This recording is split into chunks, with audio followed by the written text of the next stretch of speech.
Morning dear students, today we are going to learn subject science lesson 16 the universe. मुलांनो, आपण आकाशाकडे पाहिले तर आपल्याला विस्तीर्ण असा भाग दिसतो, म्हणजे मोठा असा भाग दिसतो. त्याविषयी जाणून घेण्याचे कुतूहल आपल्या सर्वांनाच वाटते. तर आकाशात असणाऱ्या गोष्टींचाच अभ्यास आपण या पाठामध्ये करणार आहोत. बघा, द युनिवर्स.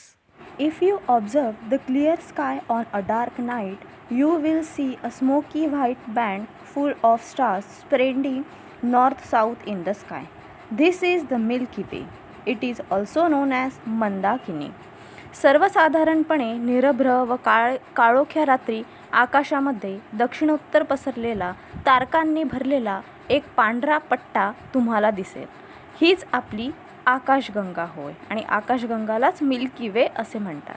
तिला मंदाकिनी या नावाने सुद्धा ओळखले जाते. A group of innumerable stars and their planetary systems are together known as a galaxy. The Milky Way is a galaxy in which our solar system is located. The Milky Way is a part of the local group of galaxies. There are many such galaxies in the universe. असंख्य तारे व त्यांच्या ग्रहमालिका यांच्या समूहास Galaxy असे म्हणतात. आपली सूर्यमाला ज्या गॅलेक्सीत आहे तिला आकाशगंगा असे म्हणतात. आपली आकाशगंगा ज्या गॅलेक्सीच्या समूहामध्ये आहे त्या समूहाला लोकल ग्रुप ऑफ गॅलेक्सीज असे म्हणतात. विश्वामध्ये अशा अनेक गॅलेक्सीज आहेत. बघा, तुम्हाला साईडच्या डायग्राममध्ये मिल्की वे दिसत आहे. Okay. The Milky Way includes many stars smaller than our sun as well as many others that are thousands of times bigger than the sun. It also includes many other celestial bodies such as clusters of stars, nebulae, clouds of gases, clouds of dust, dead stars, newly born stars, etc. The galaxy that is closest to our Milky Way is called अँड्रोमेडा.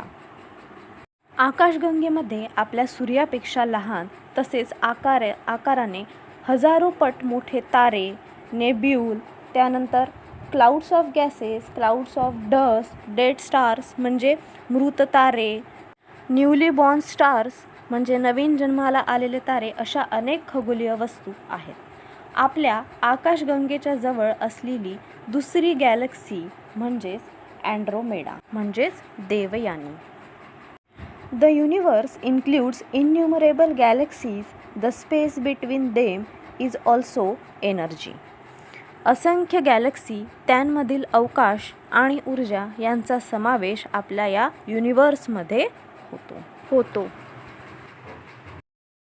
बघा next, types of galaxies. Various types identified according to their shapes. गॅलेक्सीचे त्यांच्या आकारावरून spiral, elliptical, barred spiral आणि irregular असे 4 प्रकार पडतात. The scientist Edwin Hubble showed that there exist many galaxies beyond our Milky Way. In 1990, NASA, the American Space Agency, launched the Hubble telescope in the orbit of the Earth. The Hubble telescope has made it easier to look for stars, to make photographs and to obtain spectrums. Edwin Hubble या वैज्ञानिकाने आपल्या आकाशगंगेच्या बाहेर इतर अनेक Galaxy असल्याचे स्पष्ट केले. NASA या American संस्थेने 1990मध्ये हबल ही दुर्बीण पृथ्वीच्या कक्षेत सोडली. ताऱ्यांचा शोध घेणे, फोटोग्राफ्स घेणे व स्पेक्ट्रम्स मिळवण्याचे काम त्यामुळे सोपे झाले आहे. बघा आता नेक्स्ट, स्टार्स. मुलांनो, आपण रात्रीच्या वेळी आकाशातले तारे पाहतो. किती असंख्य तारे असतात ते. चला तर मग आपण या ताऱ्यांची म्हणजेच स्टार्सची माहिती घेऊया. The thousand of twinkling stars that we observe in the clear night sky are part of our Milky Way. Some of the stars that we are bright whereas other are faint. Stars radiating different colors such as blue, white, yellow and reddish can be seen in the sky. बघा, रात्रीच्या निरभ्र आकाशामध्ये लुकलुकणारे हजारो तारे म्हणजे stars आपल्या आकाशगंगेचेच घटक आहेत. आपल्याला दिसणाऱ्या स्टार्सपैकी काही स्टार्स तेजस्वी असतात तर काही स्टार्स अंधुक असतात. निळे, पांढरे, पिवळे, तांबूस असे विविध रंगांचे तारे आकाशामध्ये पाहायला मिळतात. We also see stars with varying brightness. The birthplace of stars are the huge nebulae made of dust particles and gases. Generally, the surface temperature of stars ranges from 3500 degrees Celsius to 50,000 degrees Celsius. म्हणजेच स्वतःचे तेज बदलणारे स्टार्सही आकाशामध्ये आहेत. प्रामुख्याने धूलीकरण आणि वायू यांचा मोठा नेब्यूल हे स्टार्सचे जन्मस्थान आहे. सामान्यतः स्टार्सच्या पृष्ठभागाचे तापमान सुमारे 3500 डिग्री सेल्सिअस ते 50,000 डिग्री सेल्सिअस या मर्यादेमध्ये असते. The colour of stars changes according to their temperature. तापमानाप्रमाणे ताऱ्यांचा रंगही बदलत असतो. मुलांनो, आपण स्टार्स म्हणजे काय ते पाहिले. आता या स्टार्सचे वेगवेगळे प्रकारही जाणून घेऊ. बघा, पहिला टाईप स्टारचा, sun like stars. These stars can be slightly smaller or bigger than the sun, but there is a lot of difference in their temperatures. Example, stars like Sirius, Alpha Centauri. म्हणजे या ताऱ्यांचा आकार सूर्यापेक्षा थोडा कमी अधिक असू शकतो. प्रामुख्याने त्यांच्या तापमानात बराच फरक असतो. फॉर एक्झाम्पल, सिरियस म्हणजे मित्रतारा आणि अल्फा सेंच्युरी म्हणजे व्याध. बघा next, red giants. The temperature of the stars ranges between 3000 degree Celsius and 4000 degree Celsius, but their luminance can be 100 times that of the sun. Their diameter is 10 to 100 times that of the sun and they are red in color. म्हणजे यांचे तापमान 3000 degree Celsius ते 4000 degree Celsius या मर्यादित असते. पण त्यांची जी तेजस्विता असते ती सूर्याच्या 100 पट असू शकते. या ताऱ्यांचा डायमीटर हा सूर्याच्या 10 ते 100 पट या दरम्याने असतो व याचा रंग लाल असतो. बघा third, supernova. These are even brighter and larger than the red giant stars. Their temperature is between 3000 degree Celsius to 4000 degree Celsius, but their diameter can be more than 100 times greater than that of the sun. हा star red giant स्टारपेक्षाही मोठा व तेजस्वी असतो. याचे तापमान 3000 degree Celsius ते 4000 degree Celsius या मर्यादेतच असते, परंतु त्यांचा डायमीटर हा सूर्यापेक्षाही शेकडो पट जास्त असतो. बघा next, binary or twin star. More than half of the stars in the sky are binary stars. They consist of 2 stars that revolve around each other. At times, 3 or 4 stars that revolve around each other have also been located.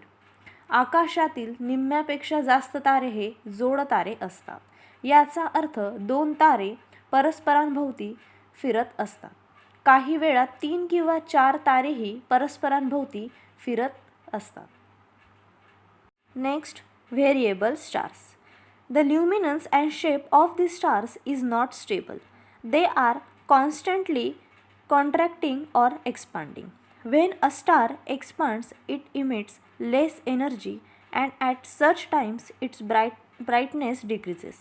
As against this, when a star contracts, its surface temperature increases and the star emits greater energy and appears brighter. For example, Polaris. बघा, या स्टार्सची तेजस्विता व आकार हा स्थिर राहत नाही, सतत contract आणि एक्सपांड होत असतात. स्टार एक्सपांड झाला की तो कमी ऊर्जा उत्सर्जित करतो, तेव्हा स्टार्सचे तेज कमी होते. या उलट स्टार्स कॉन्ट्रॅक्ट झाले की त्यांच्या पृष्ठभागाचे तापमान वाढते व स्टार जास्त ऊर्जा उत्सर्जित करतो, त्यामुळे तो अधिक तेजस्वी दिसतो.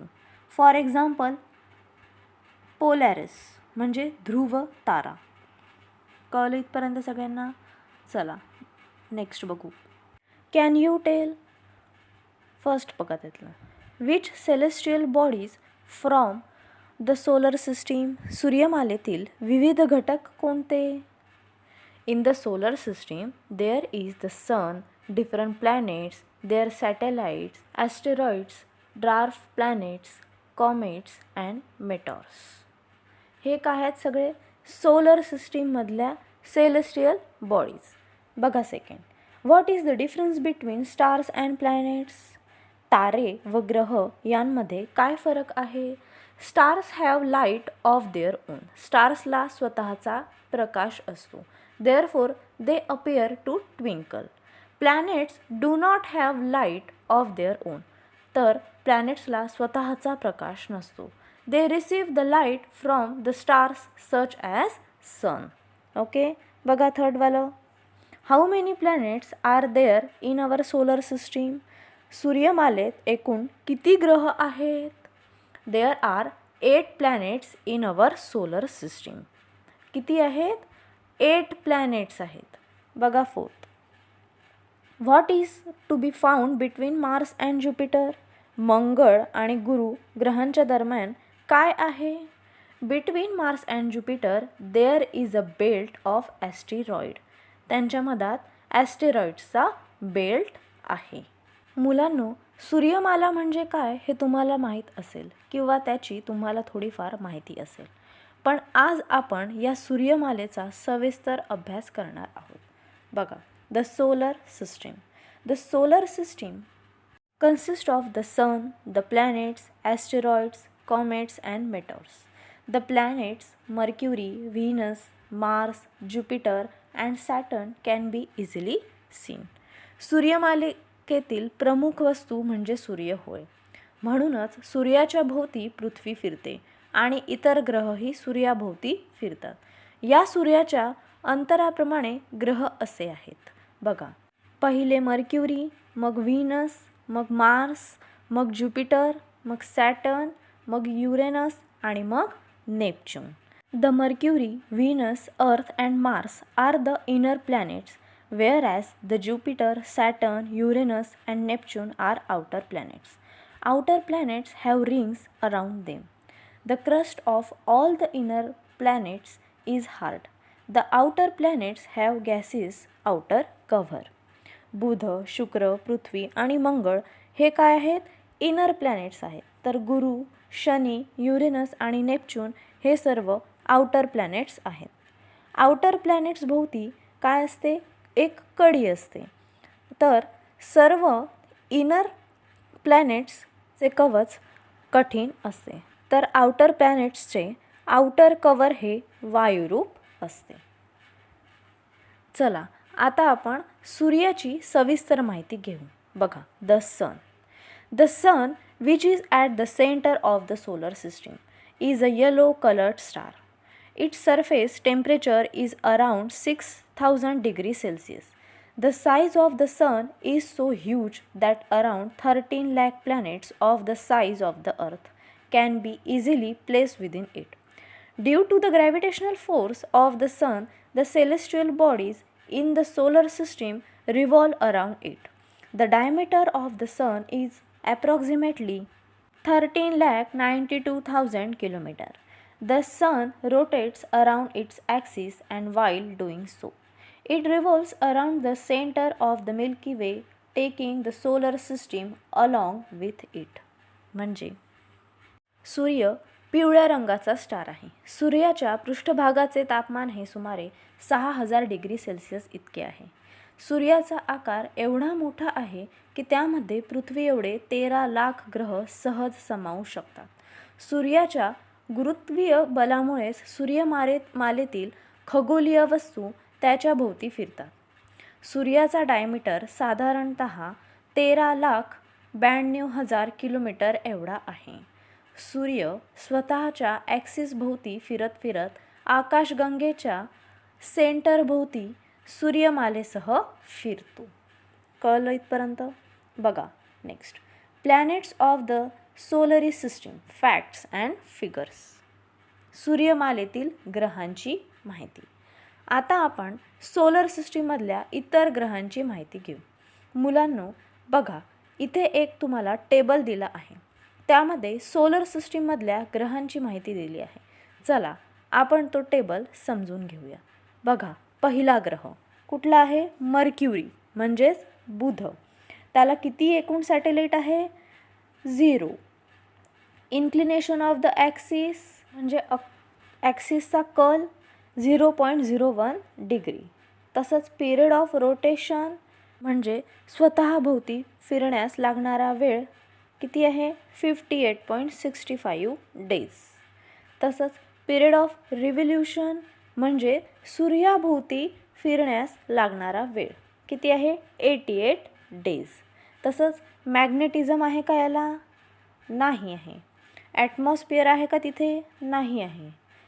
त्या ग्रहाला कुठली रिंग आहे का? तर नाही आहे. ओके, बघा नेक्स्ट बघू आपण. व्हीनस म्हणजे शुक्र. नंबर ऑफ नोन सॅटेलाइट नाही आहेत. Inclination of the axis 177.2 degree. Okay, period of rotation 243.00 days. Period of revolution 225 days. Magnesium नाही आहे. ॲटमॉस्फिअरसुद्धा तिथे आहे आणि रिंग्स नाही आहे. बघा त्याच्या खालचं नेक्स्ट, अर्थ म्हणजे आपली पृथ्वी. नंबर ऑफ नोन सॅटेलाइट, उपग्रहांची संख्या, एक उपग्रह आहे आपल्या पृथ्वीला. तसंच inclination of the axis 23.5 degree. Period of rotation स्वतःभोवती फिरण्यासाठी लागणारा वेळ 24 तास. तसंच पिरियड ऑफ रिव्होल्यूशन सूर्याभोवती फिरायला लागणारा वेळ 1 इयर म्हणजे 365 डेज. मॅग्नेटिझम आहे का? हो. ॲटमॉस्फिअर आहे का आपल्या पृथ्वीवर? तर हो. आणि रिंग्स आहेत का आपल्या पृथ्वीला? नाही. बघा नेक्स्ट, मार्स म्हणजे मंगळ ग्रह. किती सॅटेलाइट आहे त्याला? 2 सॅटेलाइट्स आहेत. Inclination of the axis 25.2 degree. स्वतःभोवती फिरायला लागणारा वेळ 24 hours 37 minutes. सूर्याभोवती फिरायला लागणारा वेळ 1.88 इयर्स. मॅग्नेटिझम नाही आहे. ॲटमॉस्फिअर तिथे आहे आणि रिंग नाही आहे. नेक्स्ट आहे ज्युपिटर. ज्युपिटर म्हणजे गुरु. याला 64 सॅटेलाइट असतात. तसंच inclination of the axis 3.1 degree. Period of rotation 9 hours 56 minutes. Period of revolution 11.87 years. Magnetism हो. ॲटमॉस्फिअरसुद्धा आहे आणि रिंगसुद्धा असते ज्युपिटरला. नेक्स्ट बघा सॅटर्न. सॅटर्न म्हणजे शनिग्रह. त्याला 33 सॅटेलाइट्स असतात. 26.7 इन्क्लिनेशन ऑफ द ॲक्सिस आहे. Period of rotation 10 hours 40 minutes. तसंच पिरियड ऑफ रिव्होल्यूशन 29 इयर्स. मॅग्नेटिझमसुद्धा आहे. ॲटमॉस्फिअरसुद्धा आहे तिथे आणि रिंगसुद्धा असते. Next Uranus.